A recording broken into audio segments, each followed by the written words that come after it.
Bismillahirrahmanirrahim. Assalamualaikum warahmatullahi wabarakatuh. Alhamdulillahirabbil alamin. Asyhadu an la ilaha illallah wahdahu la syarikalah wa asyhadu anna Muhammadan abduhu wa rasuluh. Allahumma salli ala sayyidina Muhammadin wa ala alihi wa sahbihi ajma'in, amma ba'd. Rabbi shrah li sadri wa yassir li amri wa hlul 'uqdatam min lisani yafqahu qawli, amma ba'du. Selamat datang kembali di manasik haji dan umrah bersama saya, Ustadz Mustaqim. Semoga teman dan sahabatku semua dalam keadaan sehat walafiat berkat lindungan dari Allah Subhanahu wa taala insyaallah. Teman-teman dan sahabatku, hari ini kita menjelaskan tentang cara melaksanakan tawaf. Namun terlebih dahulu, subscribe apabila belum subscribe, dan tekan tombol loncengnya agar tetap mendapatkan notifikasi dari channel ini. Teman dan sahabatku semuanya, adapun arti dari tawaf itu adalah berputar mengelilingi Ka'bah, atau dalam pengertian yang lengkap, berputar mengelilingi Ka'bah sebanyak 7 kali dengan cara yang telah disyariatkan oleh Allah Subhanahu wa taala dan Rasul-Nya kepada kita. Sebelum kita praktek melaksanakan tawaf, maka ada beberapa tata cara yang mesti kita ketahui. Yang pertama, seorang yang akan melaksanakan tawaf wajib dalam keadaan suci ataupun wudhu. Wajib dalam keadaan suci dari hadas besar maupun hadas kecil. Jadi hadas besar itu berupa junub. Junub bisa diartikan kita selesai berhubungan suami istri, atau seorang wanita dalam keadaan haid. Maka semuanya harus bersih dari semua itu. Bersih dari junub, bersih dari haid, dalam hal ini hadas besar, dan suci dari hadas kecil, dalam hal ini dalam keadaan berwudu. Karena itu teman-teman dan sahabatku semuanya, wajib dalam keadaan wudu bagi orang yang akan melaksanakan tawaf. Nah, apabila tidak dalam keadaan wudu, maka tawafnya tidak sah. Itulah sebabnya kenapa tawaf itu seperti halnya dengan sholat, wajib dalam keadaan berwudu. Rasulullah pernah bersabda bahwa antara tawaf dengan sholat itu sama, cuma bedanya adalah kalau sholat kita tidak boleh bercakap-cakap, tapi kalau tawaf kita bisa bercakap-cakap. Nah, itulah kewajiban yang pertama, teman-teman sekalian, yang wajib kita ketahui. Kita selalu dalam keadaan suci dari hadas besar atau hadas kecil. Dalam hal ini kita dalam keadaan berwudu. Teman sahabatku, nanti di tanah suci, orang yang bersentuhan antara kulit laki-laki dan perempuan, apakah itu batal?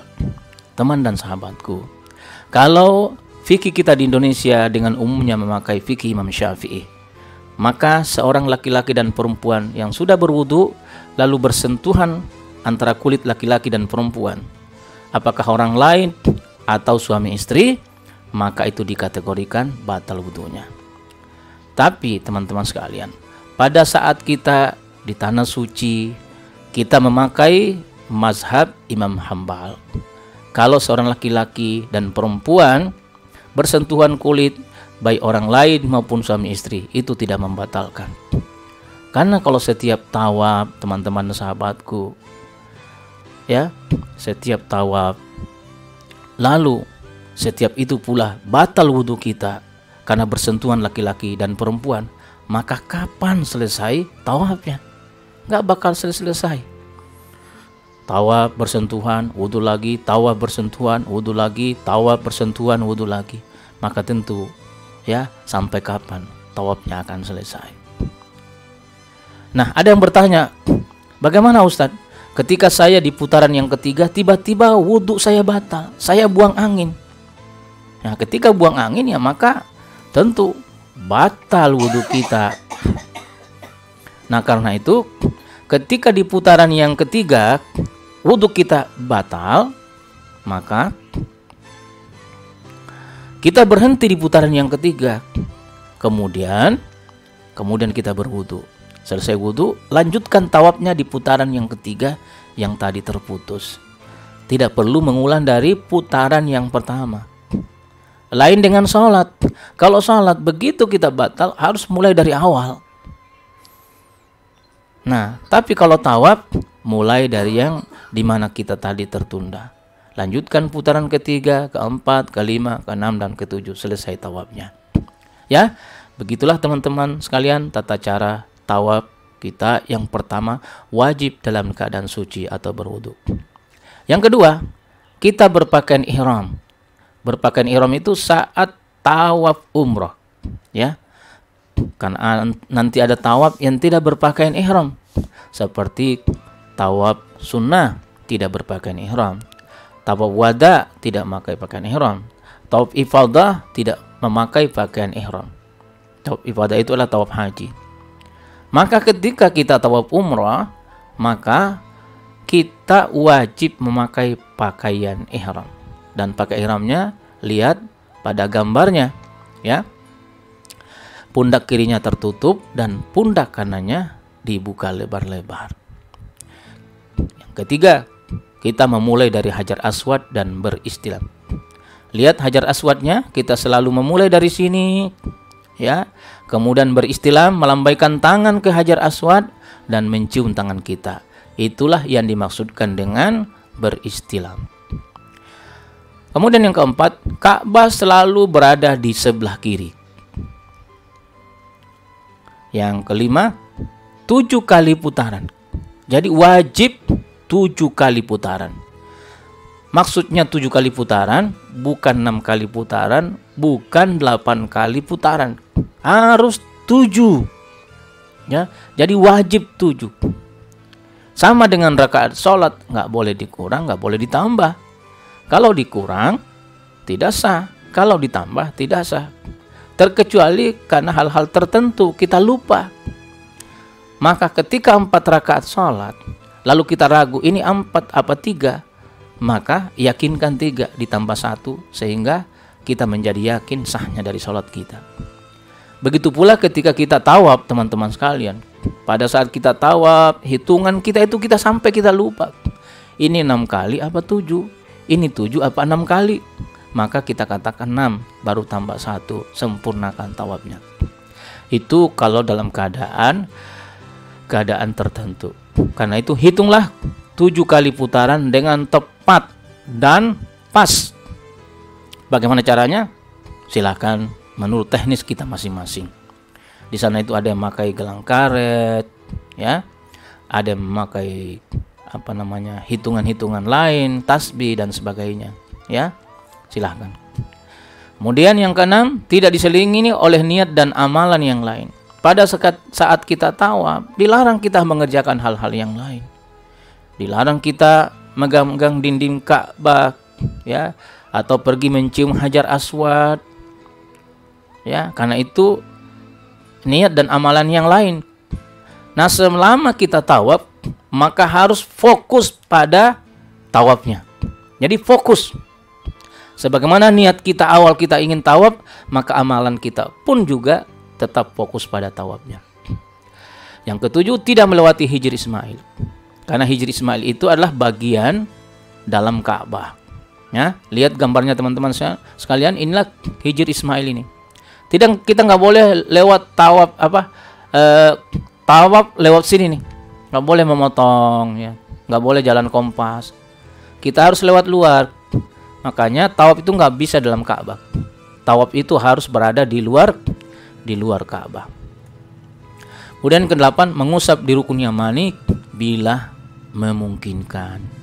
Ya. Yang ke-7, yang ke-9, sunnah berdoa di setiap putaran. Jadi putaran itu yang menjadi rukun, yang menjadi wajib. Tapi berdoa di setiap putaran, teman-teman sekalian, itu adalah sunnah. Silahkan mengikuti buku petunjuk sesuai dengan buku yang diterbitkan oleh Departemen Agama. Silahkan mengikuti semuanya. Kalau kita sanggup mengikuti semuanya. Kalau kita nggak sanggup, ya bacalah doa-doa yang paling mudah kita hafalkan. Bisa zikir-zikir, misalnya tasbih subhanallah, walhamdulillah, wala ilaha illallah, wallahu akbar, Allahumma salli ala sayyidina Muhammad. Terus menerus sampai selesai tawafnya, sampai 7 kali putaran. Ataupun kita cuma bisa mengucapkan la ilaha illallah, la ilaha illallah, la ilaha illallah, Muhammadur Rasulullah. Silahkan. Bahkan teman-teman sekalian, tidak berdoa pun juga sebenarnya tidak membatalkan tawafnya.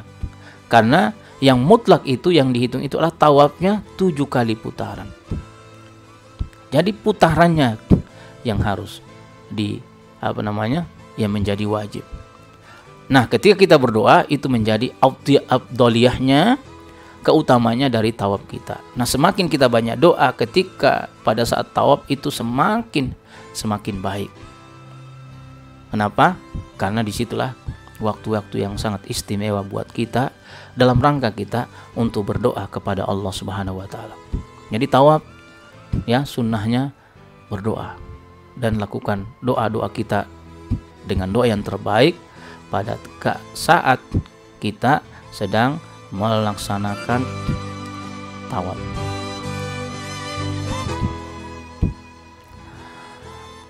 Teman-teman sekalian, selanjutnya, nah, mari kita praktek tawaf. Di mana kita mulai tawaf? Dimulai dari sudut Hajar Aswad dan kemudian kita beristilam. Jadi yang kita mulai tawaf itu kita dimulai dari sudut Hajar Aswad dan beristilam. Inilah tanda panahnya teman-teman sekalian. Ya, sudut Hajar Aswad, lihat tanda panah. Nah, mulai dari situ dengan kemudian kita garis tarik lurus, ya. Tarik garis lurusnya maksud saya. Sebelah kiri itu adalah arah Hajar Aswad. Kemudian sebelah kanan di sana itu ada lampu hijau. Ya. Dimulai dari situ, dari sudut Hajar Aswad. Kita jalan pelan-pelan ketika sudah sudah kita tarik garis lurus, kita sudah yakin dengan tarik garis lurus kita, di sebelah kiri boleh jadi Hajar Aswad, di sebelah kanan adalah lampu hijau, maka disitulah kita angkat tangan, ya. Angkat tangan seperti ini, angkat tangan, lambaikan tangan ke Hajar Aswad, kemudian cium tangan kita dengan kita membaca Bismillahi Allahu Akbar, Bismillahi Allahu Akbar, Bismillahi Allahu Akbar. Nah, begitulah teman-teman sekalian.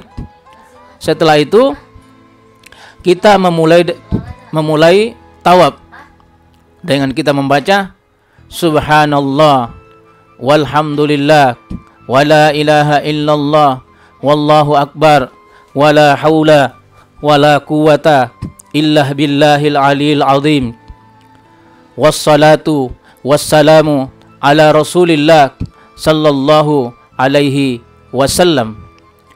Kemudian kita lanjutkan doa-doa yang lain. Allahumma imanan bika wa tasdiqan bi kitabika wa fa'an bi ahdika wattiba'an li sunnati nabiyyika Muhammadin sallallahu alaihi wasallam.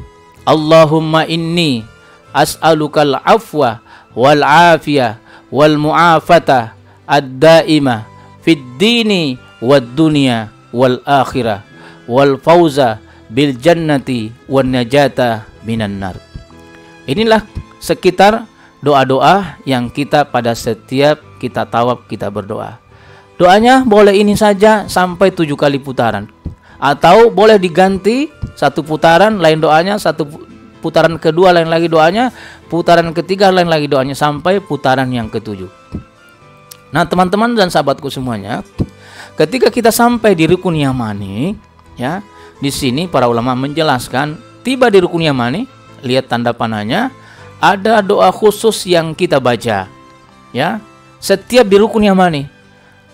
putaran berapapun, tapi terkhusus di rukun yamani disunnahkan membaca hanya satu doa. Doanya apa? Rabbana atina fid dunya hasanah wa fil akhirati hasanah wa qina adzabannar.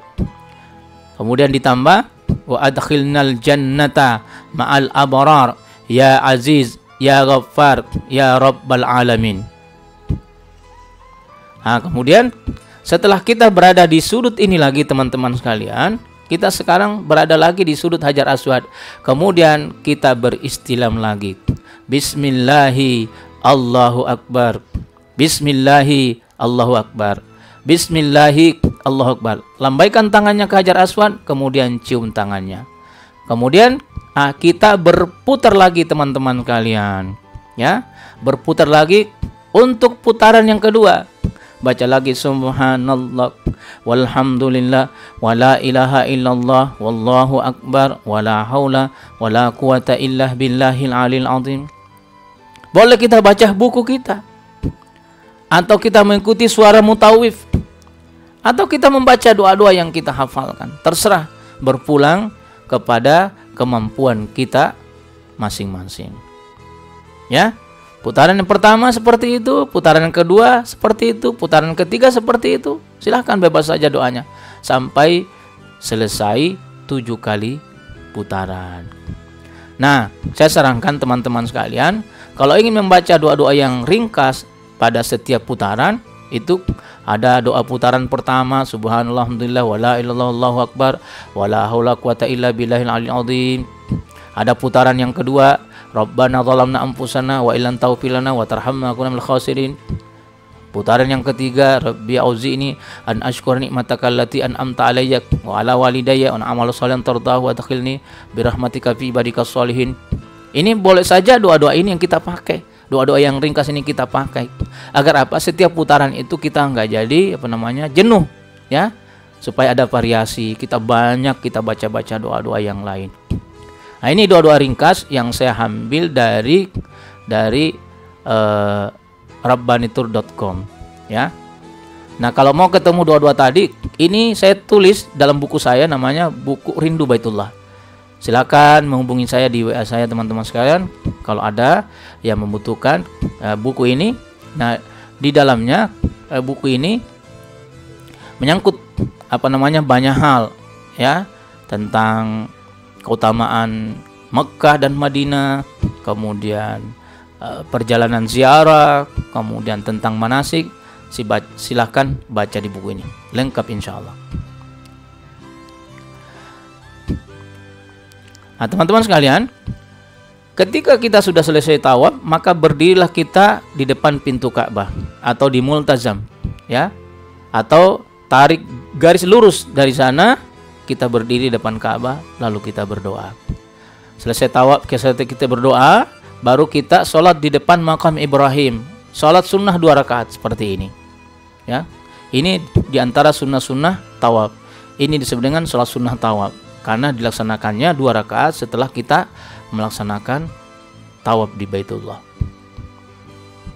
Kemudian teman-teman sekalian, perlu saya jelaskan macam-macam tawaf bagi jemaah haji dan umroh. Yang pertama ada namanya tawaf kudum atau tawaf selamat datang. Yang kedua ada tawaf umroh.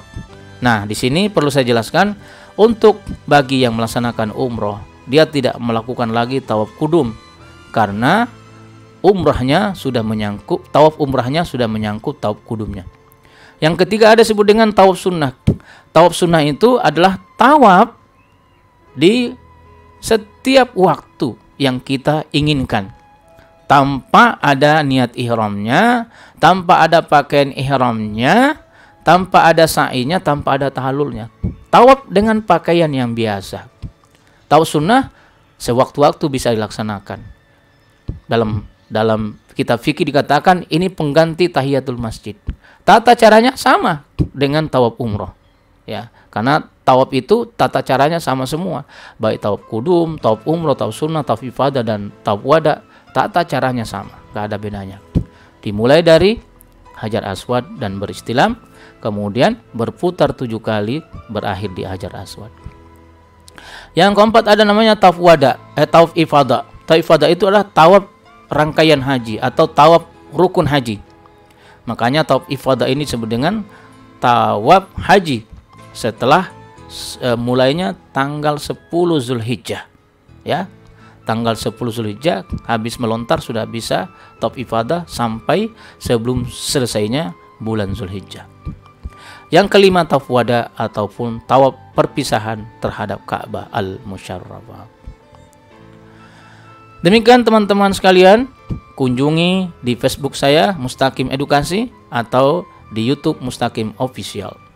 Atau bagi teman-teman yang ingin menghubungi saya di WA 0813 823 14720. Kalau ada manfaatnya silahkan subscribe dan tekan tombol loncengnya agar senantiasa mendapatkan notifikasi dari channel ini dan dibagikan kepada saudara kita yang membutuhkan. Demikian sahabatku semuanya, selamat beraktivitas. Semoga Allah Subhanahu wa taala karunia kita keimanan insyaallah.